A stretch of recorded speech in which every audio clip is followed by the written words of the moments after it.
안녕하세요. Welcome to my channel. I'm Jane Lee.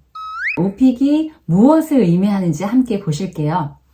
Oral Proficiency Interview Computer. Job interview 하면은 취업 면접을 의미하죠. 자, 이러한 특징이 오픽 시험에 반영이 되었다는 걸 대부분의 분들은 그냥 관심도 없으신 것 같더라고요. 제 경험상 제가 만나본 분들께서는 이 부분을 전혀 생각하지 못하시는 그런 반응이셨어요. 그럼 여러분은 어떠세요? 친구들, 부모님, 결혼하신 분들께서는 시댁이나 장인, 장모님, 혹은 교수님, 회사 상사님께 대할 때 말투가 어떻게 달라지세요? 저는 항상 OPIC에서 이 interview라는 이 특징을 굉장히 중요하게 보고 있습니다. 그래서 2008년 2월에 처음 오픽 시험을 봤을 때부터 지금까지 role-playing questions, 그것에 관련된 답안을 대답할 때 외에는 다 항상 thank you for listening 이렇게 마무리를 하고요. 오픽 시험에서 좀 provocative한 얘기를 했는데도 A를 받았다더라. 그 질문과 상관없는 얘기를 했는데도 A를 받았다고 하더라. 괜찮냐? 이렇게 얘기를 하시는데요. 자, 잘 들으세요. 오픽 컨텐츠로 유튜브 채널을 운영하실 수 있을 정도라면은 영어 스피킹에 굉장한 자신감이 있으신 분들이십니다. 네, 그래서 그분들은요, 평가자 들었을 때 앞에 몇 문장만 듣고 이미 AL을 결정을 하셨을 가능성이 높아요. 네, 중간 구간 몇 개 스킵하고 뒤에 가서 마무리 잘하나 한번 보고 그냥 AL 나올 가능성이 굉장히 높습니다. 근데 0조에서부터 그 audio 파일 답안 끝까지 다 들었는데 그런 provocative 그리고 inappropriate한 내용이 들어갔는데도 불구하고 A를 준다? 있을 수 없는 일이라고 생각을 합니다. 일반 응시자 분들께서는 시험을 보실 때 그냥 FM을 최대한 따르시기를 권장을 드립니다.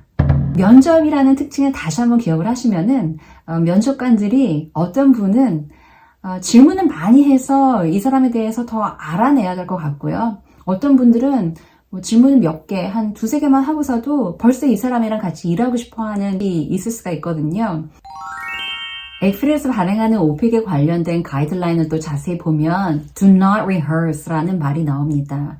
한마디로 do not challenge my authority. 네, 굉장히 공식력 있는 기관에 계신 높은 직위에 계신 분들이십니다. 여러분께서 꾀를 쓰시고 자꾸 요령을 피우시는 게 그분들이 감지하는 순간 그냥 빵점을 주실 수가 있으세요. 그렇게 하는 게 그분들은 잘못된 게 아니에요. 네, 그래서 우리가 너무 머리 쓰는 거를 그분들한테 들키면 좋을 게 없고요. 네, 그 영상을 만약에 그 오픽 관계자 분들께서 혹시라도 보시게 된다면 평가의 규정을 바꿔버리실 수가 있으세요. 2022년인가부터 1번을 아예 스킵하겠다, 평가 안 하겠다라고 officially 얘기를 했잖아요. 그리고 who knows, 나중에는 이거 자꾸 뒤에 있는 거 어려운 거 스킵하려고 꾀를 쓰는 거 내가 알아냈으니까 앞으로는 매 문항마다 이만큼씩 해 라고 새로운 규정이 나타날 수가 있는 거예요. 네, 그렇기 때문에 AL을 목표로 하시는 건 좋아요. AL을 따셔야지 사회생활 하시고 직장생활을 하실 때 유리한 부분이 많은 거 충분히 이해는 하지만 AL을 스무드하게 취득하시는 분들의 특징은 기본적으로 커뮤니케이션을 하고 싶다. I'm ready to talk with you. 이런 애티튜드가 있으신 분들, 그런 분들께서 빨리 AL 취득을 하시더라고요. 영상 하단에 질문을 주신 분들 가운데 또 본인께서 굉장히 English Communication 스킬이 괜찮기 때문에 좀 답안 분량을 빨리빨리 하고 싶다고 하셨는데요. 자, 그에 대한 답안은 제 사례를 들어서 말씀을 드릴게요.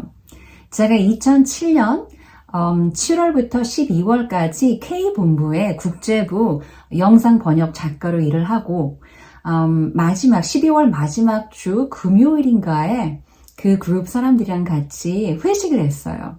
그리고 그 다음날 이제 IELTS 시험을 봤어요. IELTS는 이제 영국에 유학 가실 때 필요한 시험인데요.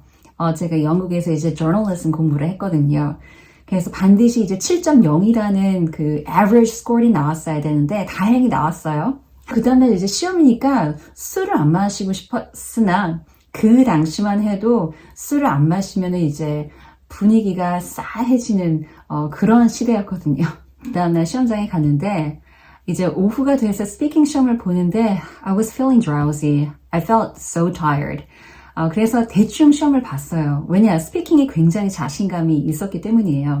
대학생 때 아리랑 TV에서 리포터로도 일을 하고 voice acting도 a little bit 했었고 그래서 영어 스피킹에 대해서는 굉장히 자신감이 있어서 사실 대충 했는데 점수가 안 좋았어요. 정말 RC에서 점수를 다 잡아줘가지고 그나마 이제 평균 내서 그 대학원에 잘 진학할 수 있는 스코어이 나오긴 했는데 그 이유가 제가 발화량이 굉장히 적었어요. IELTS는 스피킹 요즘에는 어떻게 되는지 모르겠는데 그때 당시에는 이제 in-person 인터뷰였거든요. 그리고 앞에서 질문을 하시고 녹음을 해서 평가는 이제 다른 데서 하셨어요. 제 앞에 계신 분이 근데 제가 답이 끝나면 이런 제스처를 쓰신데도 불구하고 제가 I'm done. 왜냐면은 발음도 억양도 저는 항상 영어를 잘한다는 얘기를 자주 들었기 때문에 영어 스피킹 시험쯤이야 점수가 잘 나올 거야. 이런 어려서 이렇게 교만한 마음이 있었네요. 네, 회개합니다. 전원 위복이 됐어요. 왜냐면 발화량의 중요성을 깨달은 거죠. 이게 발음 억양이랑 표현력만 좋다고 되는 게 아니구나. 최선을 다해서 얘기를 해야 되는구나. 그래서 그 다음 달에 이제 2월 달에 오픽 시험을 보라고 한번 멀캔 관계자께서 말씀을 하셔서 시험장에 가서 제 기억으로는 이제 12문제에 대한 답을 쫙 하고 나왔습니다. 다른 백그라운드에 대해서는 전혀 모르고 그냥 시험장에 가서 시험을 봤어요. 강사하니까 다른 팁 같은 건 안 줬어요. 그냥 40분 시험이고 따로 그 오픽 한국에 공식 웹사이트에 나와 있는 것처럼 그 문항별 답변의 길이에 제한이 없다. 그 얘기만 듣고 들어가서 봤는데 대신에 그 전달에 IELTS 시험을 통해서 한번 회초리를 맞았기 때문에 오픽 시험 볼 때는 더군다나 이건 강의 내 커리어에 관련된 거라서 최선을 다해서 발화량을 터뜨리고 왔죠. 그래서 꽉꽉 채우고 12문제를 풀고 나왔습니다. 그리고 A1이라는 등급을 주셔서 감사하게도 그때부터 지금까지 계속해서 이제 오픽 강의를 하고 있는데요. 그래서 아셨죠? 스피킹에 자신감이 있으셔도요. You gotta do your best.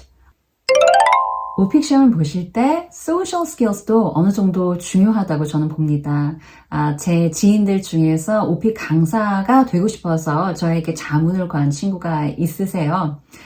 그리고 제가 자문을 주고 같이 오픽에 대해서 한 2시간, 3시간 심도 있게 학습을 한 뒤에 실제로 오픽 강사님으로 저보다 더 유명하게 활동하시는 분도 계시고요.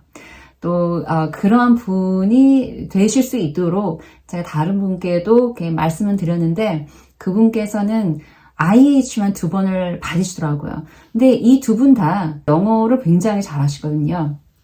근데 A를 받으신 분은 좀 농담도 잘하고 굉장히 outgoing 하신데 그 IELTS를 2번 받으신 분은 좀 shy 하세요. 둘 다 유학파예요. 둘 다 미국에서 4년제 대학교를 나오신 분들인데도 또 이공계가 아니에요.